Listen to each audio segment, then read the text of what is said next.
Hear you. There you go. Sorry about that, you guys. Thank you, Todd. HL Restoration, as you guys know, restoration companies, we pretty much all do the same. We do have our little certain niches that we concentrate on, but we do our water mitigation restoration, fire restoration, storm damage. What we do a lot of is construction defect as well, which a lot of people don't realize. And we do tenant improvements, is what commercial property managers calls TIs. A couple other things that we do is mold remediation, biohazard cleanup, but we also have a new couple services that we've added, which is our drone service.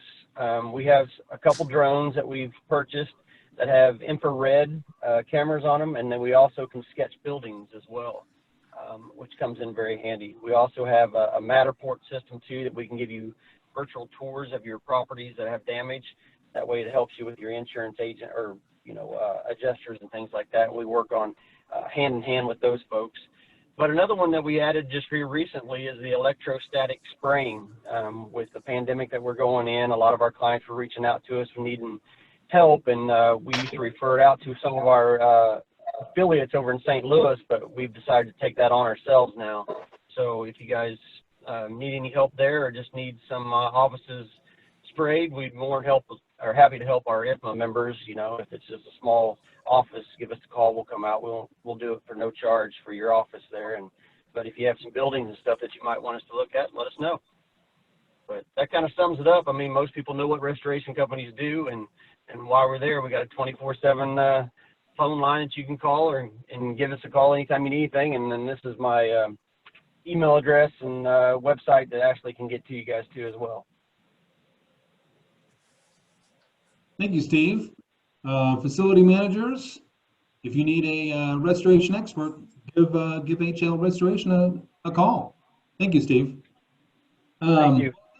Well, at this time, I want to introduce our roundtable panelists and our moderator, Julie Robinson. She's a board member here at ifmaKC. She's the program manager, facilities and corporate real estate at H&R Block. Brittany Gamble, she's the facilities consultant with Gilbane Building Company. Kelly Rauckman, he's a senior facilities manager at ACS. And Teresa Reicherter, she's a senior manager, construction services, Garmin. Thank you, panelists. And then, of course, our moderator today is the talented and always enthusiastic Wilkinson. He's the vice president, collective services for Scott Rice, Image Flooring. Well, thank you all for being here today. Jim, I'll let you take over. All right, thanks, Todd. I'm going to go ahead and share my screen real quick and make sure that everybody's seen. Has everybody seen the Come Back to Work Safely Roundtable 2? So welcome, everybody. Todd's already introduced me, so I'm going to run right past that. One of the keys to this meeting today is just open dialogue. We do have you on mute, but if you to the discussion portion, we encourage everybody to participate. We have a ton of professionals online on the call. Everybody has always learned from each other here in Kansas City. We've got a history of collaborating and sharing, and we're kind of in a new world here. A lot of us have protocols to go by in the past, but these are kind of different times and call for even more sharing than ever. So I encourage everybody to share. We are going to ask for questions. If you have questions about something somebody else is doing, if you'll write them into the chat, and then if we have time at the end, we'll get to them then. Unfortunately, we have a lot of information to go through, so I'm going to probably push things along pretty quickly so that we do have time to talk about things at the end. Todd's already introduced Julie, Brittany, Kelly, and Teresa, and I just want to say what an honor it is to work with those folks on your slide here. They've worked countless hours putting this presentation together, and I think you'll be really happy with the information that is contained in here, and I hope you'll also share things that you all are doing in the field so that we can all learn from each other. Just to give you a quick agenda, like I said, we've got a lot to go through, but these are the discussion points that we're going to talk about, and there's questions around those. Again, the question, if you have questions, they'll be at the end, but discussion, there'll be a slide for discussion, and please get off your mute and add to the conversation. So with that, I'm going to get started here and talk about pre-entry health screening. And the first set of questions, are you performing health screening, pre-entry screening? Do you take temperatures? Do employees answer preset questions? Do you recommend people wear face masks in your office? Julie, I think we're going to start with you. And yeah, thanks, Jim. I'm happy to be here and to share what we're doing at H&R Block with the ifmaKC community.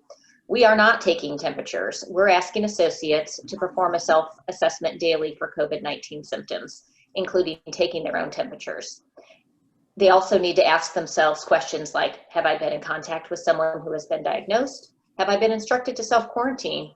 Or have I traveled in the past 2 weeks outside of my normal daily routine? Everyone is required to wear a mask in public areas in the building and away from their desk. However, at their desk, they can remove their masks. So likewise, Garmin, and today you're going to have myself, Teresa Reicherter, as well as Kelly Rauckman, also with Garmin, representing Garmin and answering some of the questions. But likewise, as Julie had mentioned, we also are self-assessing, having associates self-assess. We have an internet site where associates can find all the information that they need to answer the questions, whether there's issues going on that they need to quarantine or they can continue to go into the office. Our contractors, we have an initial when they're new, come in and we have them answer questions. But as they're ongoing, they answer those initial questions and they can come into the office, those that are assigned there working on jobs. We currently are limiting our visitors. You cannot be a visitor on site. We cannot have visitors, guests on campus unless it's been pre-approved by a vice president at this time. So, but if they do come to site, they do have questions that they do need to answer at the desk. And of course, we are mandatory mask wearing. If you're in a space, in an office, enclosed space, you can take your mask off. If you are in a shared environment where you cannot social distance, we are expecting and requiring masks to be worn. So very similar. I'm sorry, so there's pre-screening questions are also at our facility at the door. We do have a touchless scanner at our facility, or a temperature scanner. I was joking with the panel that this is a picture of my dad getting scanned at our scanner. I forgot it's actually me. I don't know when I got that old, but so we also are requiring masks in our facility, and the majority of people we surveyed do have policies to wear masks, but not at their desks in the office. Brittany, I think you're going to touch base on this one. Right, and before I get started, I wanted to mention that the panelists today spoke before this, and this is our second roundtable, and so we might continue this conversation. This is an idea to open the conversation, and we might have more roundtables, even lunch and learns, whatever, if so desired. So also to preface my technology interactions is to say that I'm going to just be doing this really high level today. I could probably talk 30 minutes or more about each of these technologies, but and then in the interest of time, just go ahead and if you have questions, you want to know more about how they work, functionality, features, just put something in the chat field. We'll try to get to it today, and if not, we hope that we might have more webinars in the future. Okay, so with that said, regarding the health and screening capabilities, we have on the left the external heat sensor temperature scanner kiosks. Jim, as he mentioned, was demonstrating the one that they use at Scott Rice. They scan your face, they capture your body temperature to make a determination if your temperature is such that you can enter the work. On the right are two other options for self-screening before you leave to go to work. Of the two, the one on the left is a simple, inexpensive solution. It's called Device Magic. It is an online survey software that captures data and communicates to a database. It has radio buttons, check boxes, dates, times. It even has a place where you might require employees to provide a signature.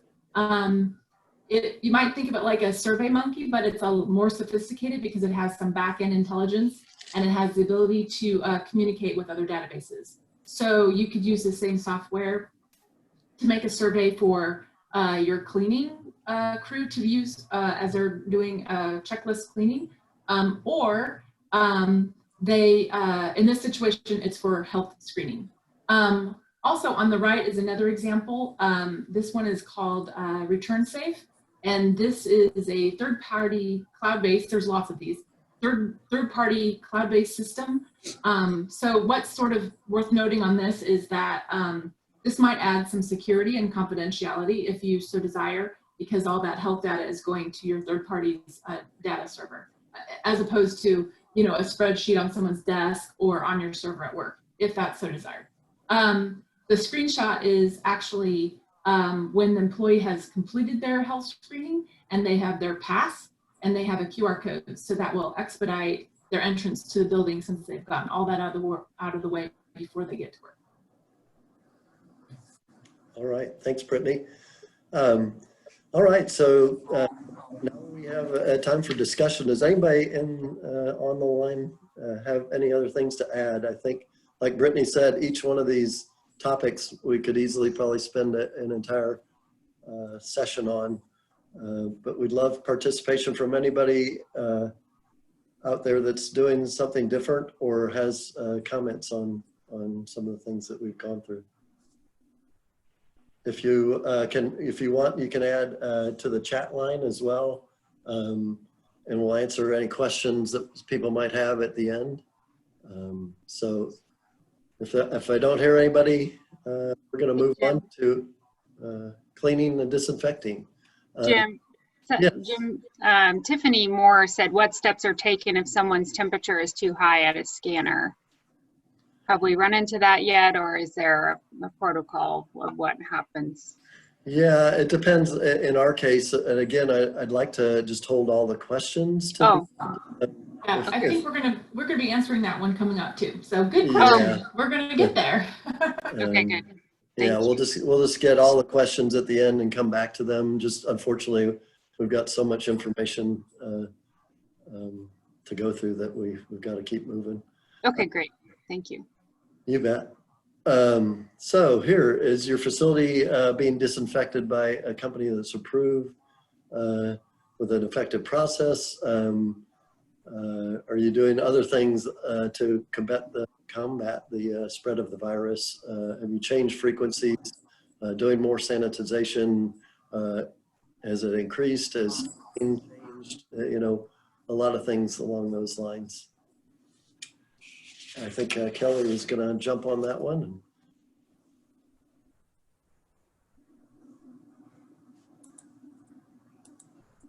Kelly, are you? Oh, Kelly, hey, Kelly, I think you might be on mute there. Can you unmute yourself?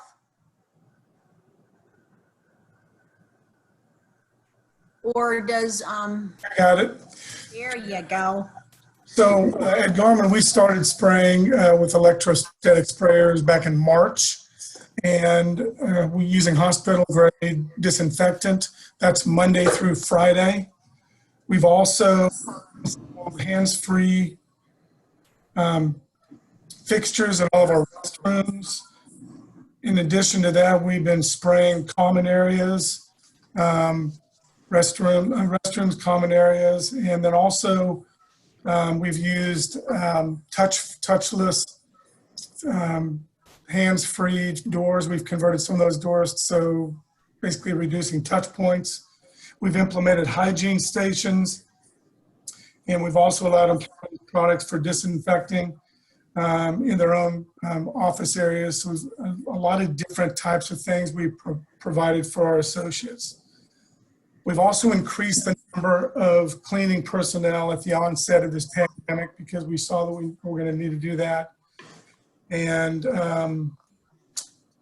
I think, like I said, we've converted all the restrooms. That's basically the urinals, toilets, and faucets to touchless. And I think that's it. Julie, did you have anything to add on that one? As far as all the cleaning, we're doing very much the same things that Garmin is with the extra cleaning, extra staff, doing the fogging. We're doing that on the weekends, Saturday through, or Friday through Sunday, every other week.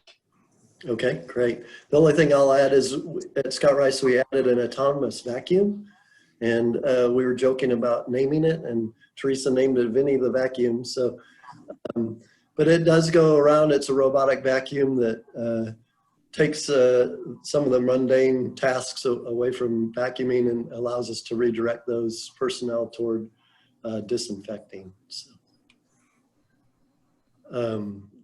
So more questions. Are you utilizing anything to track and sanitizing your spaces? How do you know when things have been cleaned, or how do employees know when they've been cleaned and when? Are you making any changes to HVAC for humidity filters, et cetera? And how are you prioritizing your maintenance practices? Jim, Sam Davidson here. Hey, Sam. Quick question. Could he, or anyone that's been using the fogger, sprayer things, kind of give me a little bit more information about those and how effective you think they are, and do they really work, or is it something that just people see you doing and makes them feel better? Holly, do you want to address that right now? I think we'll go ahead and take one question. We're doing good on time right now, so. You said take the question? Yeah, why don't you take the question? So, yeah, that's a good question, Sam. We know that, you know, certain products are going to have a kill rate. They're going to kill the virus. You know, I'm actually looking into another thing right now that would allow us to test the surfaces after spraying, just to see how effective that is after the fact. But clearly there is also a psychological part of that. It is cleaning, but it also gives our associates some comfort to know that we're doing things above and beyond what we did in the past. Jason Kaiser, maybe you could add some insight to that. I imagine you're selling these units or something probably. Yeah, it's science. It works. The electrostatic sprayers, they cling to surfaces. They make it easier on the end user. And what I mean by that is, but it also, you have to clean before you use these types of tools. You have to talk to somebody. There was a slide that was before this, and I'm not going to go off on too much of a tangent, but it talked about approved companies. Those don't really exist. You need to be cleaning your surfaces and then disinfecting afterwards. That's how we properly disinfect areas. But the electrostatics, jumping back to them, yeah, they've been great tools for us. And science of how it works. I'm sorry I'm late, so I might be duplicating things, and I apologize. I mean, did we had a show of hands on how many people have actually have like staff or partial staff or full staff in buildings? I mean, our building is still, besides our production team and our facility teams, we're 95% empty. We got 10 or 12 people in the building, and that's about it. Yes, cover that question. Back anytime soon. Yeah, we're going to be covering that as we move through the presentation here, and okay. I'll be quiet. I'm gonna keep moving. I'll be quiet. I'm gonna keep moving along, and again, if everybody will keep questions till the end, then we'll answer questions at that time. So. Yeah, and like Jim said, we're kind of structuring it. So it's really about sharing what we're doing as companies, and any of you could have been on this panel because we're all doing some of the same stuff. Some of us are doing something different. but it's about learning. And so if we're sharing something and somebody else has something that they're doing different in addition, that's what we really want to hear. That's what we want to learn from all of us about. And then at the end, let's go through questions as far as the details of maybe what the different companies are doing or different processes. All right. So I think cleaning and disinfecting, I think, Julie, you're up. Yes. I'm going to answer those last couple of questions that are Jim is scrolling through here. We did hire a third-party company to come in and test for the effectiveness of our cleaning from our janitorial vendor, and luckily all was well with that. And our janitorial vendor is also investigating the use of the Go Spot Check app. That's something that they've brought to the table. We've communicated regularly to our associates about our cleaning activities via email, and then we also have a coronavirus resources intranet page that has the schedules for cleaning listed on that page. As far as HVAC goes, we have upgraded our filters that had previously ranged from MERV ratings of 8 through 12 to MERV 13 in all of our air handling units. And MERV stands for minimum efficiency reporting value, or really how effective is your filter. The MERV ratings range from 1 to 16. The higher the MERV rating on a filter, the fewer dust particles and other contaminants that can pass through it. So MERV 13 is the level that starts trapping bacteria and virus carriers. But make sure you work with your HVAC provider to determine the best filters for your system so that you also continue to have efficiency with your HVAC systems. The other thing that we are going to be doing is adding UV lighting to all 39 of our air handlers. We have currently, and since we've had the building, we've had UV lighting in our outside air intakes, but now we're going to add them internally to all of our air handlers later this month. As far as our engineering crew goes, they are focused on preventative maintenance tasks right now, and associate tasks that are requests that are coming in that are not critical are being done when they have time.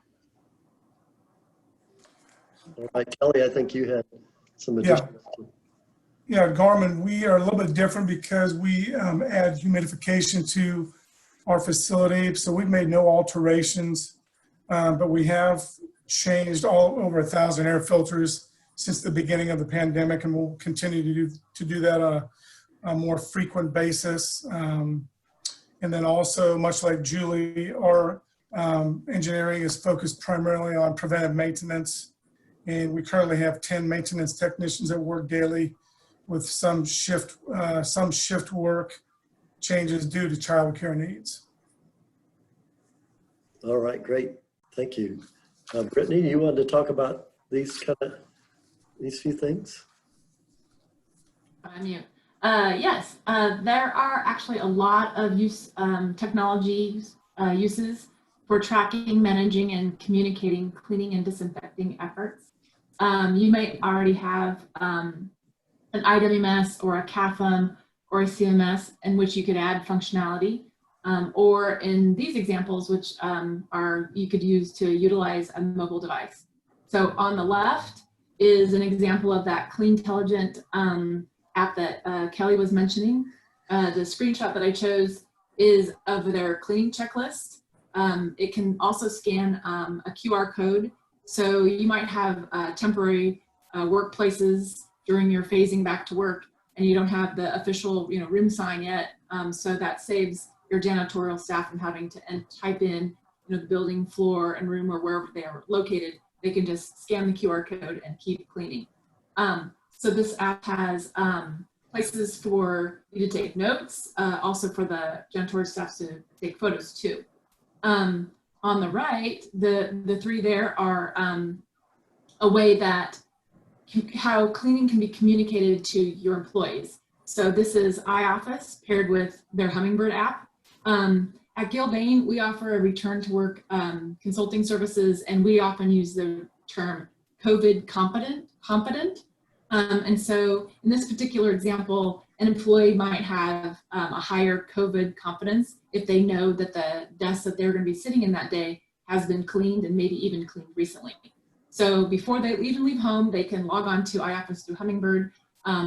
They can select their time, as you can see, and also select their desk. In this situation, it's a hotel desk. They can review the details of that room and then even read when it was last cleaned and even inspected.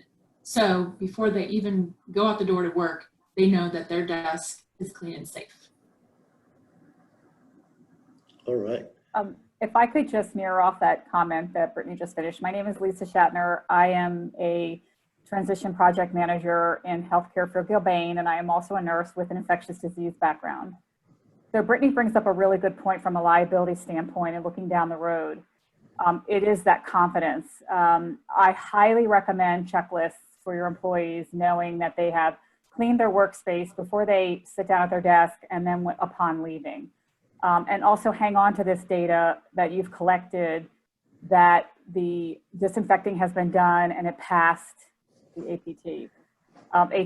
These are the things that are going to be very, very, very important down the road. If someone were to become sick and says to you, well, I didn't really trust the environment, I'm not sure, because even though I went to a country concert this weekend, I still think I'm going to blame it on my employer.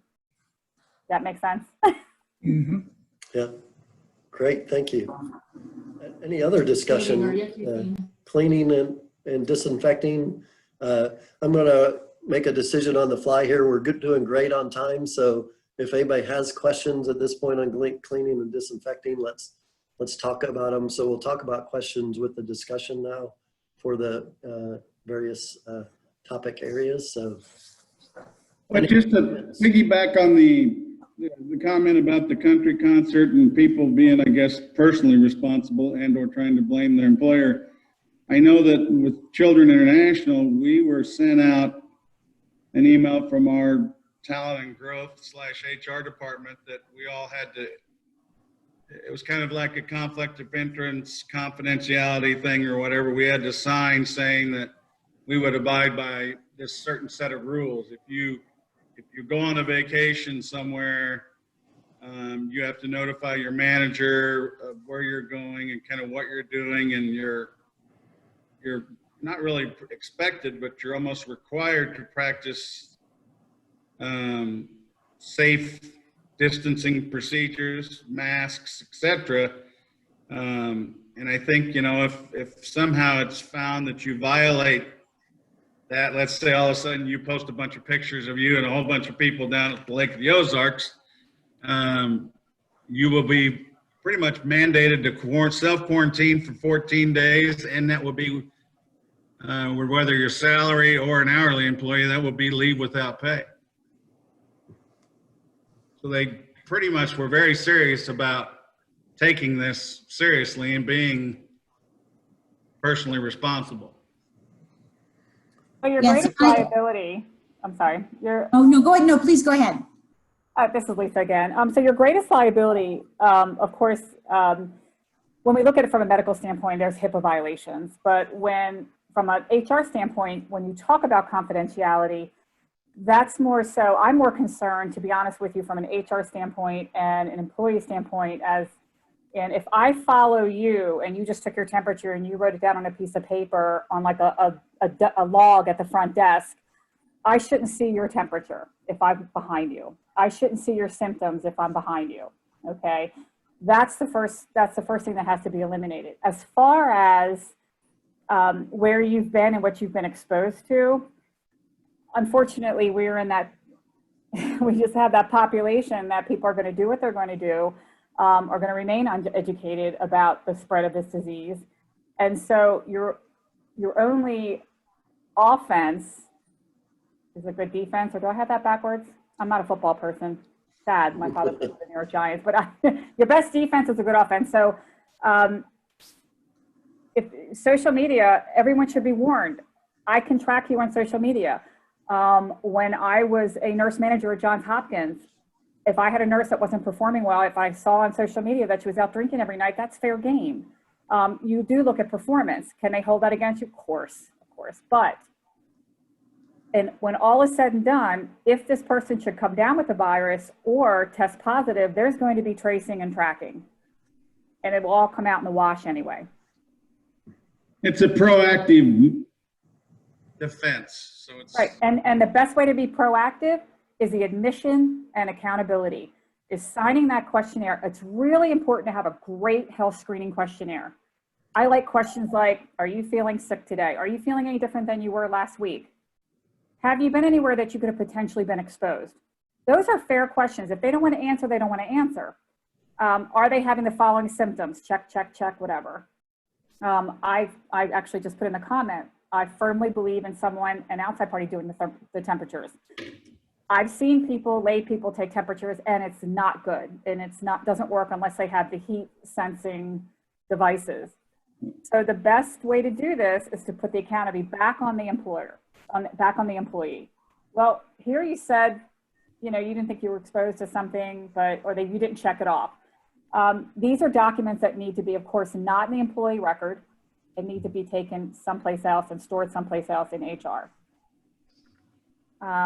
Let's see, what else am I thinking? We're going to have to move on. We're getting a lot of information, and it's all great, but we, again, have so much to cover that unfortunately we got to move to the next topic. So thank you for the additional input, and we're going to go to phasing and return to the office. So do you have a return to work survey?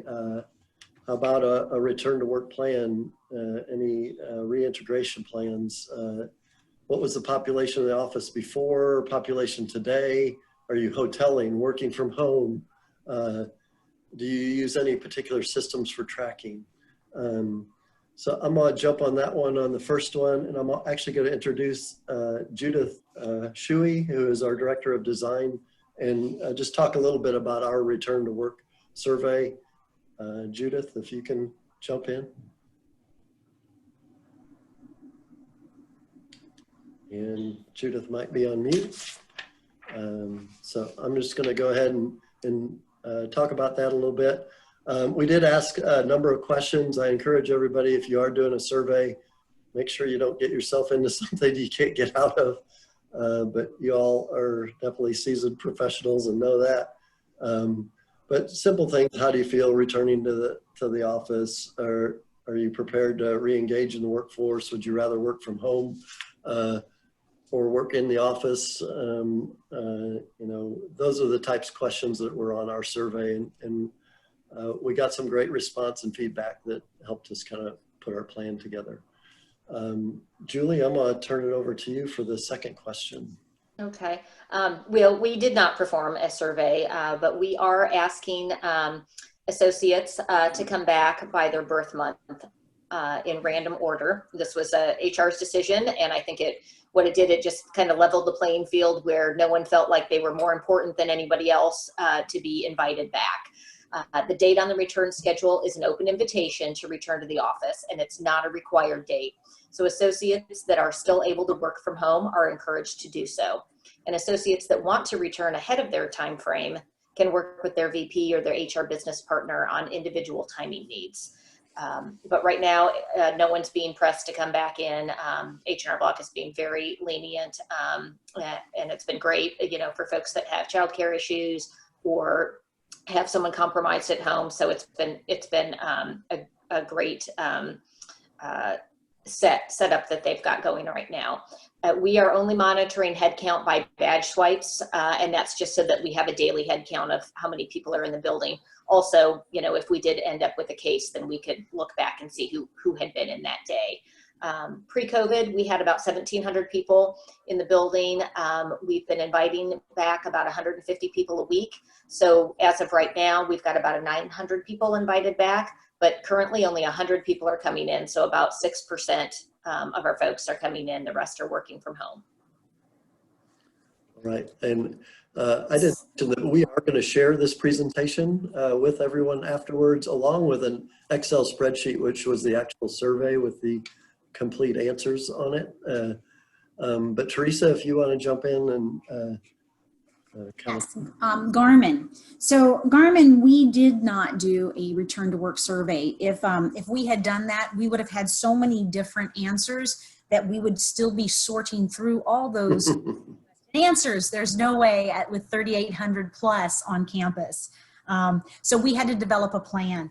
And basically, we went to each of our different segments and our vice presidents, and we asked the question, who do you need to have back to the office? And so the essential staff continued to work. We have our warehouse and manufacturing facility there on our campus, and it has been 90+% back to work as essential workers since the very beginning. The rest of the campus, the business and the engineering offices, again, we have relied upon each of our business units to determine who has to be on campus, who has to be on site. We have labs and our engineers with their tech bench and all of that equipment that they actually need to be on campus. So we weighed staff returning in that manner. As we have slowly been ramping up, we were taking a phased approach, and with this recent upswing in COVID cases in the local area and across the United States, we've actually pulled back, and we're hovering at about a 35% return for associates there in the office, with again our distribution and warehouse at they're at about 600, and then we have about the 3,200 other that's in our business engineering offices, and we are keeping about 35% of those in the office. They're on staggered schedules. Some people have to work 100% there because that's where they have to do, you know, their work. That's where their equipment is. We've actually downloaded using our CAFM Experian system that we have. We have all of our associate information as far as where they're located, all their information about them. And we have been having each of the groups download into Excel and weekly taking a look at who's coming on campus. And if this is a steady flow, then they don't have to do updates. If they need to make some shifts and changes, we handle just the daily changes. We do a comparison of who we're being told is coming on campus of the groups with the badge swipes. So of the above 30+% that are working from home, we're allowed to drop in for to pick up something, or if there's a quick meeting or a need, but they and then they do show up on the badge swipes. So the badge swipes, they hover a little bit higher than who is actually assigned on campus. And like I was stating, we're about 3,800, 600 in our distribution center right now. And then we did invite and have interns come in this summer. So our head count was supposed to go up by 200, and not all interns were able to come on to site this summer. All right, thanks, Teresa. Brittany, do you want to jump in on these? Yeah, thank you. So there are several softwares, I'm not sure that's really a word, but I use it all the time. There's several softwares used to assist with social distancing from the planning standpoint. Some, it can even help with phasing. I've not yet found one that I like that's a standalone system, but I'm still looking, so if you know of one, please share. But the ones that I have found are modules or new modules within existing CAFM or IWS systems. This example is Accordant. In this example, I've zoomed into an area on the floor plan where everyone sat pre-COVID. Then you set your social distancing to 6 feet or whatever you want, and it extends a radius from each employee, and then it identifies your trouble spots. So as you can see, the receptionist and the 2 employees in private offices are the only that are in compliance. So how you solve this is, sorry, slide before. Oh, sorry. That's okay. So the slide, how you solve this is on the left, you set up shifts or phases. And one of your shifts could be people who are going to be working at home full-time or till post-COVID. Or maybe one of your phases is, I'll figure it out later, just get them off of this floor plan. So what you do is you drop and drag people off of this floor plan and assign them to future phases. Okay, now next slide, sorry. And as you can see, slowly I'm kind of making my shift compliant. Next slide. Until everyone on my shift is compliant. Okay, so next slide. There's a bonus slide here. So this system also has kind of a cool feature. It lets you do markups. So you can kind of mark your one-way hallways or mark where your hand sanitizers are located, whatever. And also it has a nice printing capability. So you could print this and post them in elevators or lobbies or whatever, or take them to planning meetings. Thanks, Brittany. All right, we're going to move to more questions on phasing. Do you have a work from home policy? Are you looking at an indefinite work from home or hoteling program? Percentages of office versus like closed office versus open office? Are you implementing any furniture changes and things to social distance like partitions or plexiglass? So I am turning this over to Teresa. Kelly. To Garmin.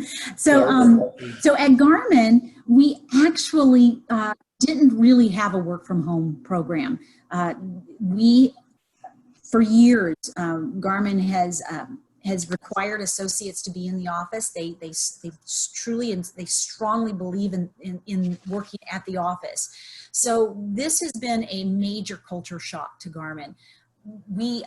Management, when this first started happening and we introduced the phase approach to get back to the office, everyone was really, all the groups were really working to please Garmin, to please management, and they were doing their best to get staff and get those numbers back onto campus. But with what's happening in the world, Garmin, the executive management team said, we have got to slow down and we encourage you to work from home, because we're finding that it's actually quite effective with a number of groups. I mean, it's not effective with all groups, but it's very effective with a number of groups. And so with the discussion that we are having, we're actually going to plan to continue to encourage work from home all the way through the end of the year. We are not planning to bring too many additional headcount more than what we're at today through the rest of the year. And we've even said, discussed that it could be 12 to 18 months. But after all this is said and done, we are actually talking about entertaining a work from home program. So we've been tasked to start talking with the different groups to understand how we actually could develop this new program and how it might vary between groups. With Garmin, we're a little bit unique company as far as, we have the humidification throughout all of our buildings because the technology that's there. We, with the number of engineers that we have, they have their lab benches and their work benches. We have about 25% of private offices where a single person resides, 25% offices, another 25% of offices that are dual man, triple, or up to 4 and sometimes greater shared office settings. And then about 50%, maybe a little shyer than that, of workstations across the company. And we did a minimum social distancing plan for our associates when this first happened. And we have had to go back and revise it and even to be much stricter. We were at 50% of workstations being occupied. Now we brought it down to closer to somewhere between 30 to 50%. Where we were shared offices, now all those offices, it's one man. We're only allowing one person into office. And if you happen to share an office with someone, that is fine, but they just can't be on the same work day schedule. They have to be on a staggered schedule. So at H&R Block, we had a small amount of work from home, and that was mostly in the IT department, but again, it was very few people. So for Block, it was a big shift as well. Of course, this all happened during tax season, and when we have our highest capacity of call center agents in our building. So our IT team and our call center groups had to scramble very quickly to get those call center folks working from home. And a challenge with that is getting them their equipment and then also making sure they have decent internet connectivity from home. So that was a big hurdle, but our team was very successful in making that happen. So our clients would be able to access our agents with questions. We are looking at different scenarios in regards to hoteling or safe hoteling. How could we do that in the future if we continue to have a lot of work from home, but maybe some people want to come into the office on a random basis. And then we also have a lot of scrum rooms. We have about 75 scrum rooms. Those rooms are where groups basically sit together in a big conference room. Some of them range from 4 people up to 20 people. Obviously, we can't have 20 people in a room right now when they come back. So we're working through figuring out how to handle those teams if and when they do come back. So that's in progress. So I'm looking for ideas if people have good creative ideas on how to handle these larger groups as they come back. We only have about 7% of our offices are private, and then the rest is basically either the open office or the scrum rooms. But in areas where we look to have call center folks back, we'll potentially need to add partitions above their workstations because their panel heights are only 42 inches right now. All right, thank you. Can anybody help Julie out with her request? Is there any other discussion? Julie, I've read some articles in the higher education area about developing outdoor space for those larger groups, like classroom settings, things like that. They've talked about that in some of the more mild environments. I don't know what you'll do when it's 100 degrees out, you know, bring in some portable cooling units. I don't know, but there is starting to be some restructuring of the outdoor areas and even roof spaces on some of these buildings to accommodate larger groups in a, you know, outside setting. Thanks, Samantha. Anybody else? Anybody got anything regarding these questions? All right, we're gonna keep moving here. We've still got quite a bit to cover. We're pretty good on time, but we're maybe just a few minutes behind. So are you tracking who comes into the office? Where do people sit? Are you allowing visitors? Just a lot of things along those lines. Have you created any zones? Are you keeping parts of the building separate? Do you have systems that track people? And have you placed signage in your building, you know, following the CDC guidelines? So as noted earlier, we are tracking through our CAFM Experience system.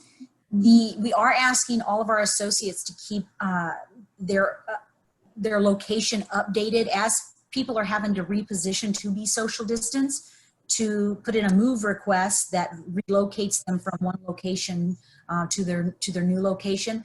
We're actually, all those that are working from home, we are having them move themselves from their, in the system, not actually physically up and move, but moving themselves out of HQ, out of their desk, and to an off-site status. Their contents still remain. We're still trying to figure some of that out as more space, as people are needing to spread a little bit more. But we do keep track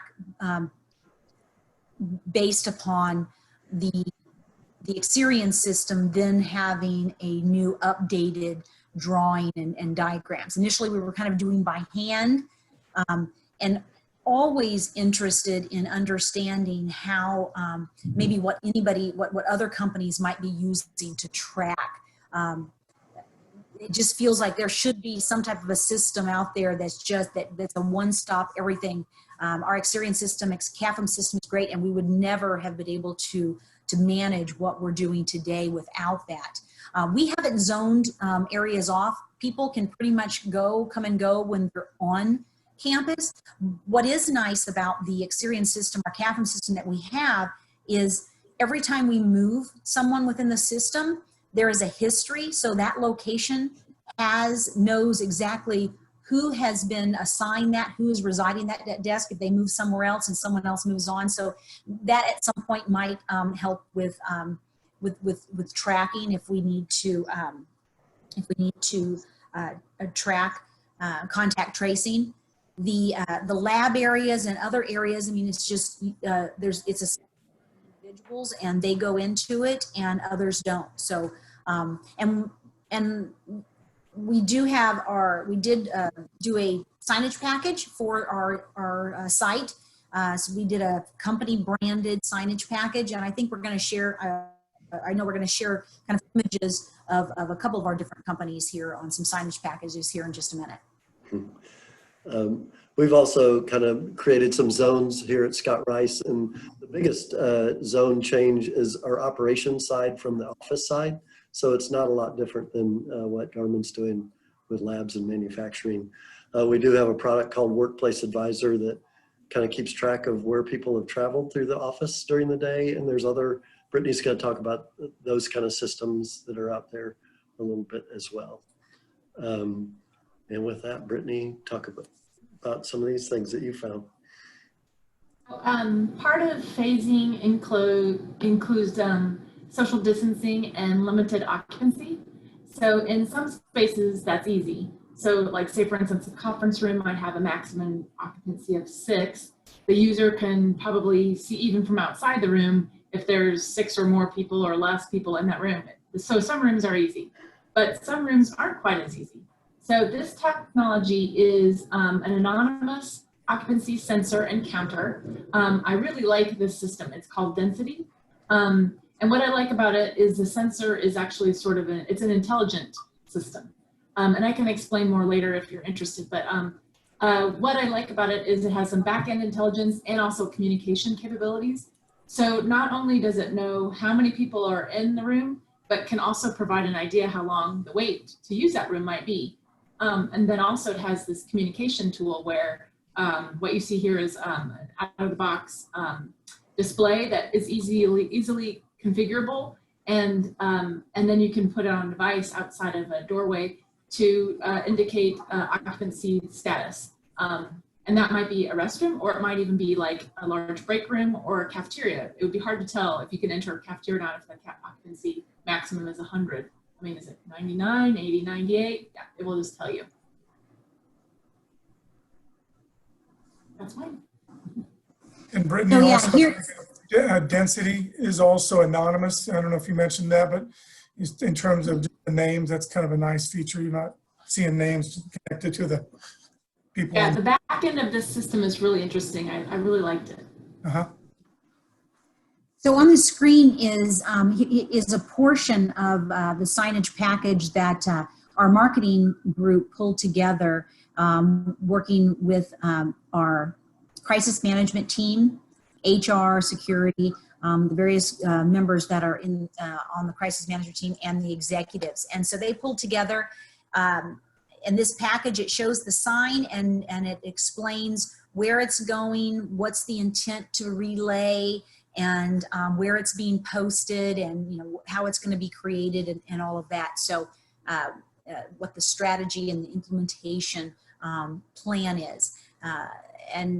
We have it across our campus, and it was done that we actually sent it out to all the different sites across the U.S. that they were able to utilize the same package.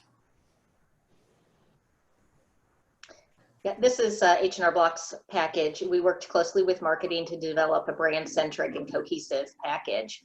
The signs start in the parking garage with reminder about the self-assessment. That's that remember sign right there. And while the situation is serious, we were able to bring a little bit of levity with the wording of the signage. So we were really thankful that our senior leadership allowed us to do this, because as we were talking throughout the week preparing this, it's sign, everywhere a sign. Everybody is so sick of signs. So we were happy that we've got a little bit of humor in here. We also did a chair drop with a welcome back flyer and provided a branded mask. So I don't know if you can read everything that's on there, but we did have some good, funny little sayings in these that we've got up on the elevators. This is just a little bit of the building and where we've placed our signs. You can see in that bottom right-hand corner, this is where we typically would have had our cafeteria seating. This is where you can go pick up your food. We've got an app that we use through our cafeteria vendor and you can order through there to get your lunch prepared and then just walk down and pick it up. We've got the same thing going for our roastery, our coffee shop that's in the building. And we've got another spot that's our tech center, so we've given that information as well for people who need to come in and actually have their equipment worked on. And this is kind of up in our tower, in our spaces, what's on the elevators up there. We've removed chairs from the larger conference rooms. The smaller conference rooms, anything that was under 12 seats, we've closed them completely. We just didn't feel that you could get socially distanced enough to be in those rooms. And we've also designated our stairs one way up and one way down. This shows our welcome back flyer that we placed on everyone's chair along with the mask. And then we also have a video that our Chief People Officer put together that kind of shows the welcome back and gives everybody a preview of the signage and what they're going to see when they come back in. We thought it was a real nice touch to give that look at what the building's going to look like when people come back in. All right, thank you, Julie. You're getting lots of kudos on chat room. Great job. And Brittany? So this is another anonymous tracking technology. Workplace Advisor, which Jim uses at Scott Rice, has similar capabilities. So while this system doesn't specifically know who is where, it can sense where people are in general and denote social distancing situations. Next slide. This one goes a next step further. Excuse me, this technology is a wearable. It can be anonymous or not. The wearables has a number, and you can either track the location of that number, or you can assign each employee the number, which is their wearable, and then you can track it to the person level. The base package with this is with just the wearables. It will light up, vibrate, beep. If you get close to another person who has a wearable, the device is kind of like that thing that you get when you are at the restaurant and your table's ready. So also below is the conference rooms, where you can set too close to each other. So you can set zones, and it would indicate, oops, sorry, my text, the pop-up chat covered it up. So at the bottom is an example of a conference room where 2 people or 3 people are sitting too close together, and it lights up to indicate red that they're sitting too close. The one gentleman moves over, and now it updates to be green. So then you know it's safe. So that's the base level. At the next level, oh, sorry, previous slide, not quite done. At the next level, you can also see that you can pair it with sensors, and then it can create zones. And so you can change the social distancing in each zone. So say, for instance, at office level, you might want to say that the social distancing is 6 feet, but in the dining room, it might be 8 or 4 or whatever. And also you can set it so there's maximum occupancies per zone as well. Okay, so next slide. So similarly, there's functions that you could like this on your iPhone or your phone where you can load an app. So if your employer feels okay with asking you to load apps on your phone, this will work. It's similar functionality with the social distancing. In fact, these graphics are taken from Return Safe, which is one of the companies that I showed earlier with the preset health screening. So last slide. Excellent. So all these devices use an opportunity to collect that data, and you can keep that, as Lisa mentioned, separate from your employee file. But this is, excuse me, a contract tracing report. So here you can see Dale Cooper may have tested positive. Now that could be Dale Cooper, or it could be the number of the device that Dale is using, and you only reveal that it's Dale when there's an issue. He tested positive, or he took the test on May 10th, and we're waiting for the results. If it ends up that he is positive, you can see on the chart that there'd be 5 people that you'd need to contact that the device has indicated that he's been in contact with. All right, thanks, Brittany. So we did have a question about partition height that we didn't really cover a lot in our discussion. Does anyone want to tackle that? Just what's appropriate for office areas? The things that I have been looking at and reading is 54 inches as a minimum height. So we similarly at Garmin, we have a 54-inch height panels, varying heights, lower and maybe some higher. Our ID group, our industrial design group, they've actually been looking at in-house internally doing kind of their own constructed adding heights to some of the panels. But we've actually been instructed by our executive team that other than the direct counters where a person needs to interact with someone, definitely plexi has been added there, but we really are not advocating adding heights to panels at this point, as more information is coming out about the virus and the aerosol effects. So we are keeping that absolute minimum 6-foot distance, and in almost every case we are actually recommending well above and beyond that that 6 foot at all times when you're working. And if you can't do that, then you are wearing a mask at your desk. Yeah, Julie and I kind of talked about this a little while back, and it's kind of funny how, you know, we've all gone to lower partitions. We used to have 62-inch high panels, and then we went to 54 and lower and more open was better. Then all of a sudden now we find ourselves wanting to do the reverse. And I think it was more, we have seated privacy, and it was more, you know, if you're sitting catty corner from someone and there's no one in the cube in front of you or to the other side of the wall from you, but in a zigzag pattern, we felt that once people come back into the building that was adequate enough. And of course, hoping that people obey the cough into your shoulder kind of thing that we were doing kind of even before it became the new social norm, before COVID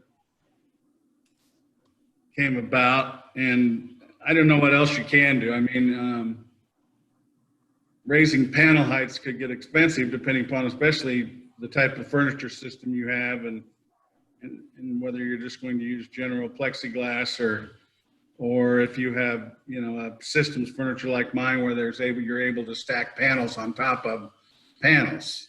So we have another question regarding height. Does anybody know where those resources are? Is there any guidance, official guidance out there on panel height?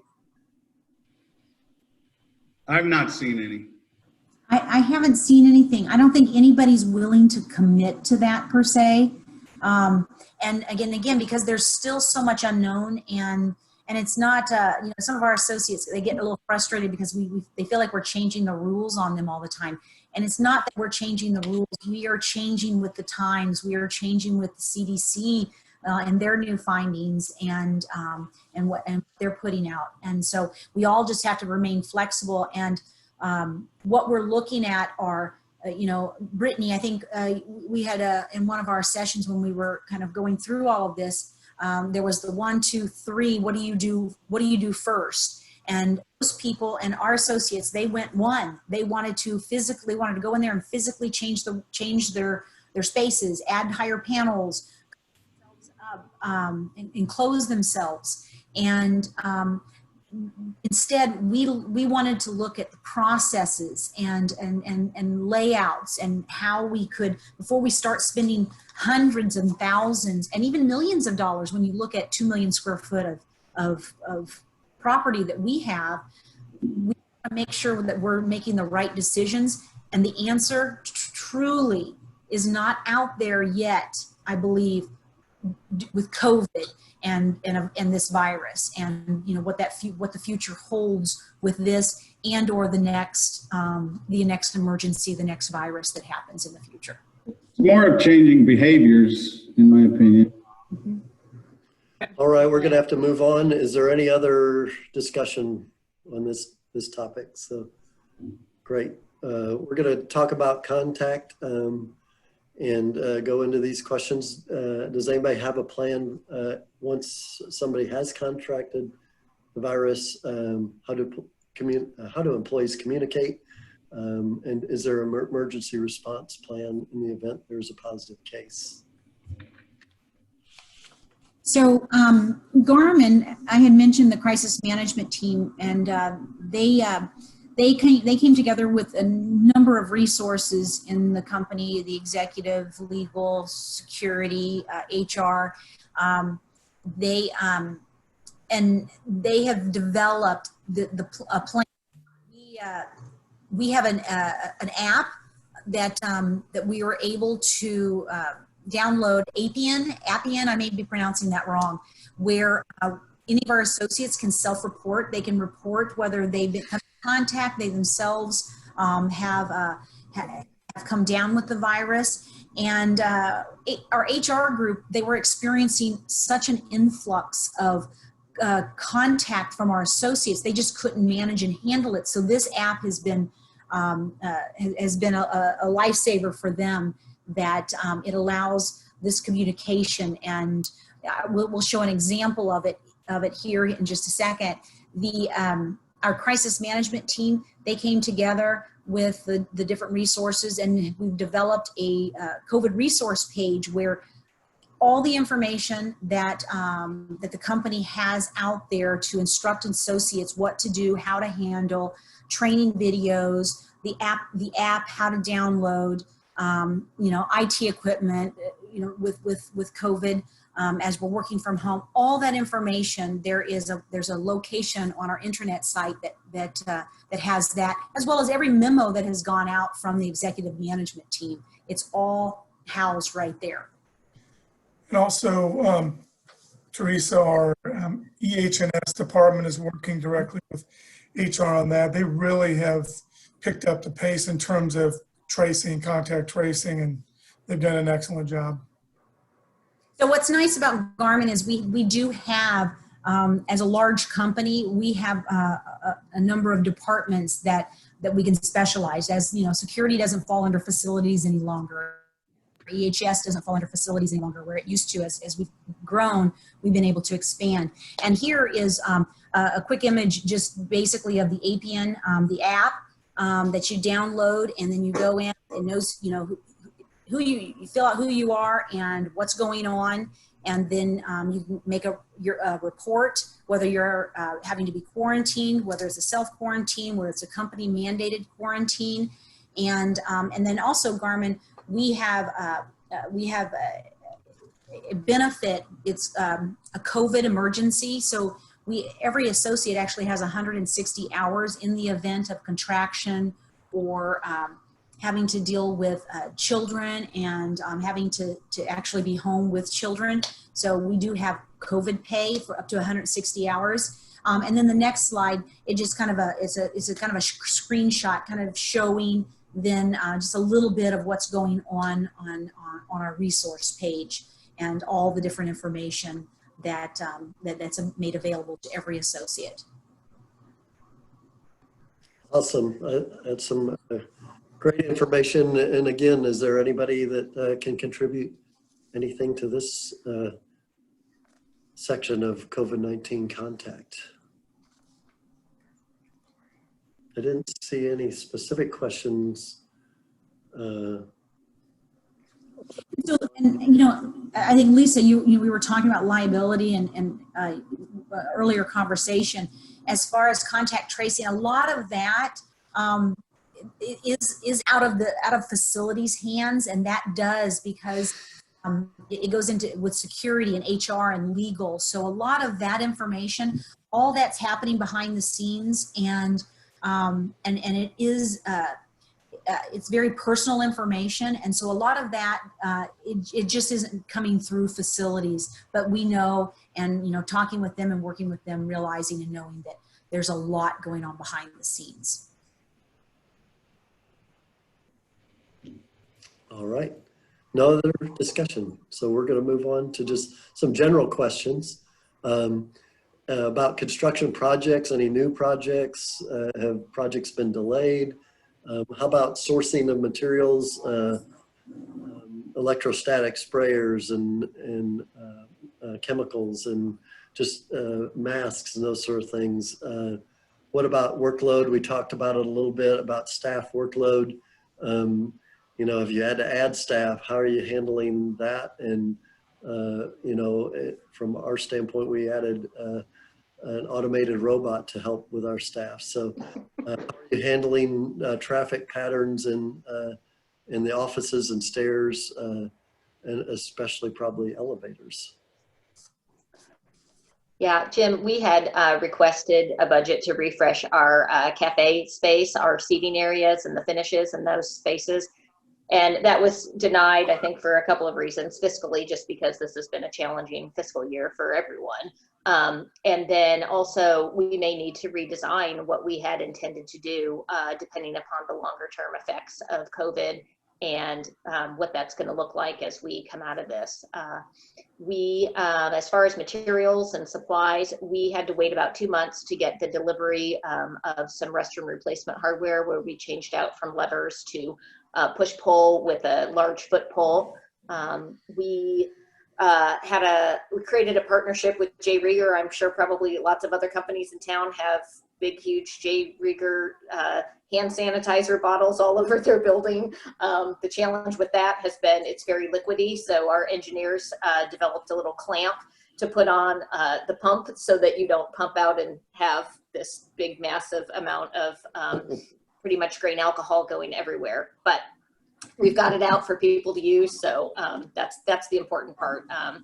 And as far as staffing goes, our team is fully staffed. However, we have been taking shifts. So in the facilities office, there's only 4 of us. So we are rotating time in the office so that we can give everybody kind of a break, and everybody kind of gets that work from home opportunity.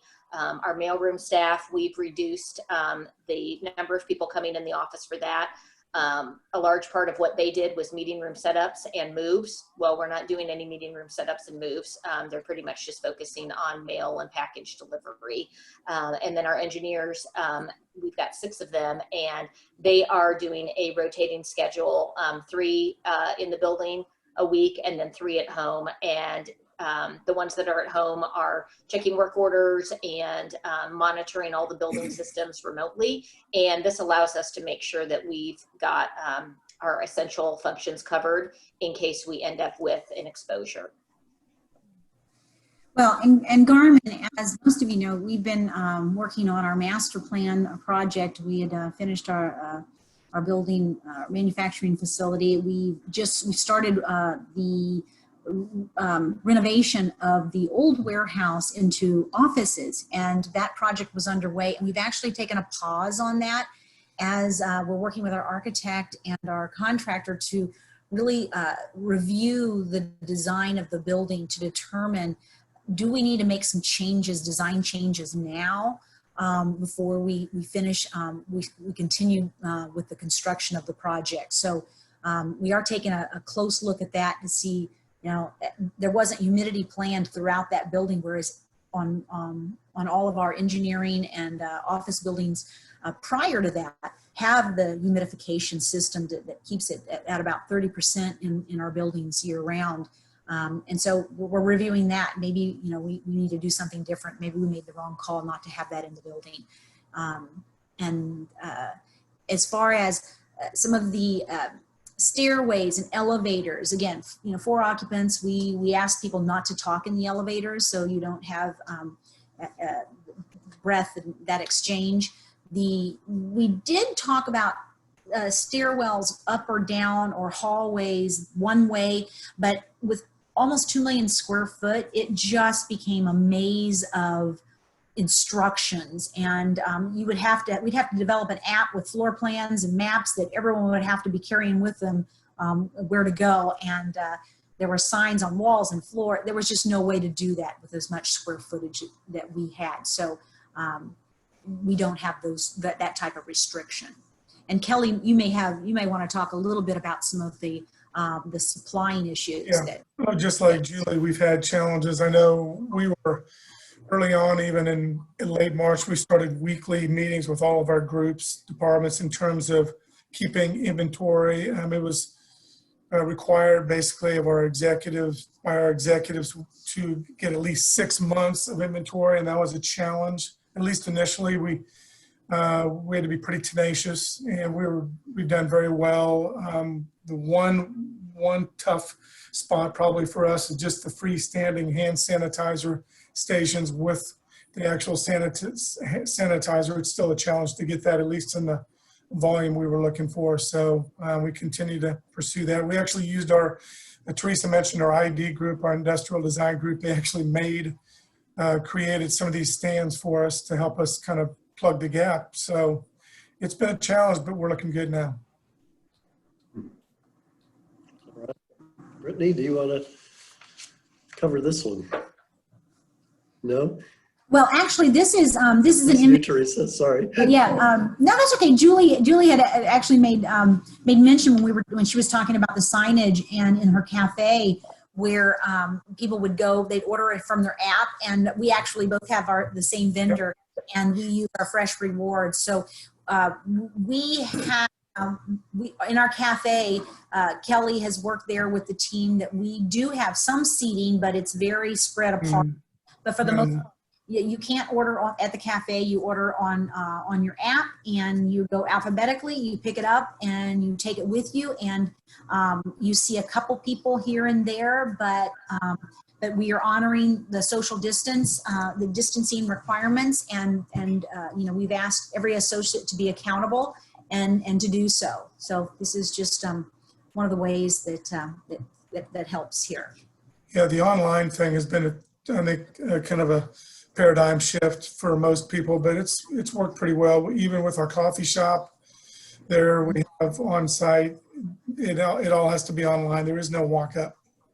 Mm-hmm. Awesome. All right, great. Made it through all the questions, and if there's more discussion on this last subject or questions on any of the other topics, I can try and thumb through some of the chat rooms that we skipped over. If there's no discussion on this last topic, just the general construction. Any additional thoughts about some of these questions? No, there was a question regarding the taking of temperatures and the infrared thermometers, and how do you record those results confidentially? Does somebody want to tackle that one?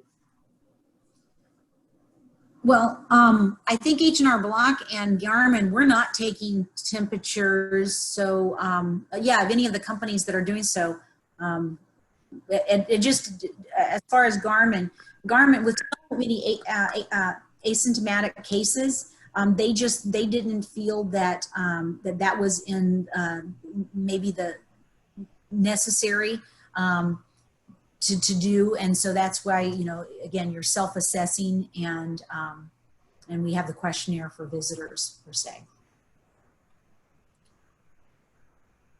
Anybody else want to attempt that? I could offer up Hallmark. This is Nathan Guffey, and Hallmark, we went with a third-party screening company, if you will, and they are collecting and keeping all of that information so that it's not coming back into the company. But we have a screening process that they ask you your questions, document it on an app that I'm not familiar with, and record that. So that's what we are doing, but we are using a third party. We did not want to bring that inside to do that, self-perform. So Nathan, how do you know when they walk in your building that they've had the assessment, or is it there when they walk in? Great question. Okay. So what we do is that you have to you drive through this. You can walk up, but it's in a parking lot, and so you drive through.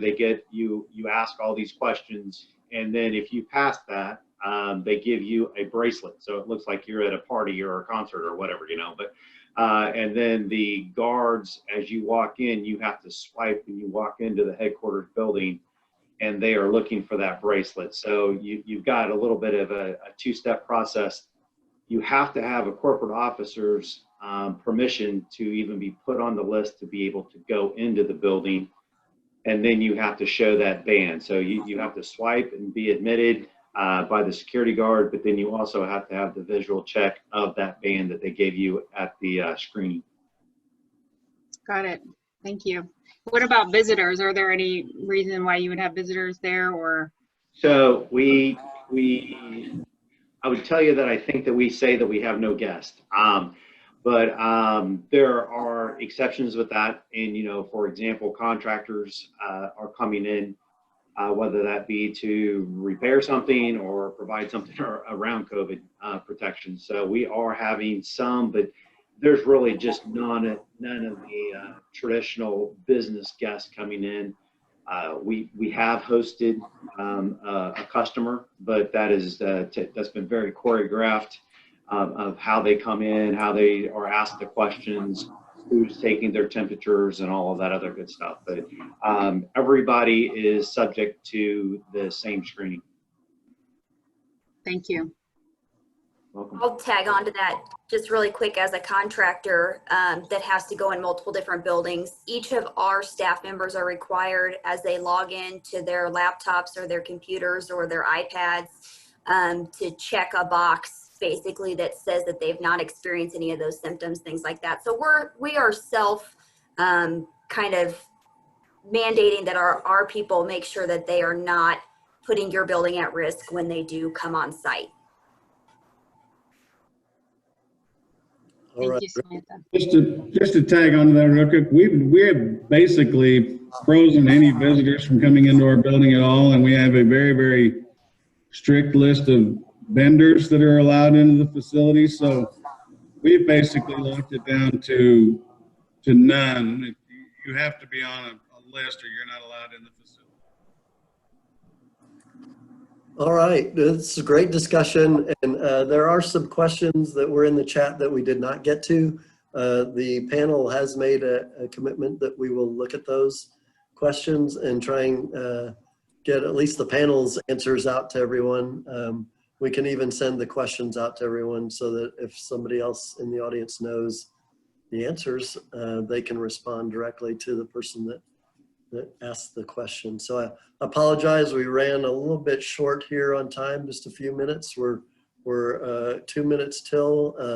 Wanted to bring up some resources that we talked about on the beginning of the presentation. This, of course, is the second of the roundtables. In the last one, we kind of discussed the hierarchy of controls from the OSHA group, and that was brought up again today. And all the topics that we had today, again, if somebody is interested and wants one of those to be a topic for a meeting in its entirety, we could easily put that together. So keep in mind, you also find a list of fellow vendors and sponsors that are providing any of the products and services that everybody requires. And that'll be posted on this COVID site as well on the IFMA website. So here is the email addresses and info. Obviously, everybody knows how to get to the Kansas City website. This is the spreadsheet that everybody used when we did the survey of questions and the question answers that we got back. Teresa spent a number of hours color coding this and putting answers together and making sure that everything was together. Becky Balhartz was going to be on the panel, but she's out this week, and her answers, if somebody is interested in a government organization and how they're approaching things, that is on this spreadsheet, which will be made available on the COVID website. The pandemic manual, if you haven't read this, it's a little overwhelming, but it's really got some great information in it. I was pretty excited when I saw this because there wasn't a lot early on, as everybody knows, and this really started to summarize things really well. And then the OSHA guidance for work. Yeah, Sam. If I can just touch on that pandemic menu real quick. I was the chair of the IFMA Foundation clear back in 2000 or 2001, and we just started preparing to work on this pandemic menu when the bird flu or whatever it was that came out. And I was discussing this with Melissa Van Hagen, who's was a past foundation chair also. And in the original pandemic manual, there was never any discussion whatsoever about what happens if we all have to stay home and we don't come into our buildings. And it was this mind-blowing, like, how did we not even think of that? There was nothing about remote work, remote working, any of that in the manual whatsoever. So I found it very interesting that, of course, they've updated the manual by now, but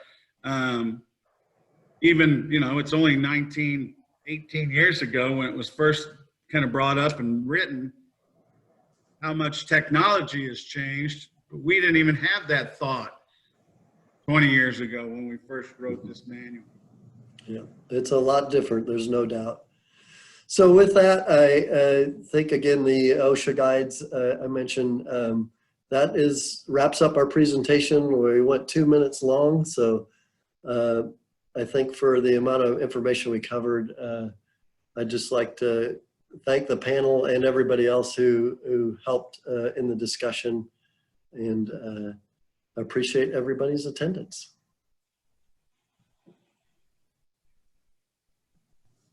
Thank you, Jim. Yeah, Jim, thanks for everything. And Yes, if I thanks, got Jim. anything from this presentation, I know I need a Vinny vacuum for the office. All right, let's talk about it. All right. All right. See everybody later. Thanks all.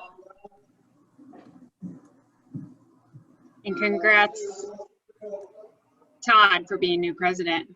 Well done. First meeting. All right. Thank you, panel. Vice President. Goodbye, all. Bye. Bye, Sam. Bye-bye.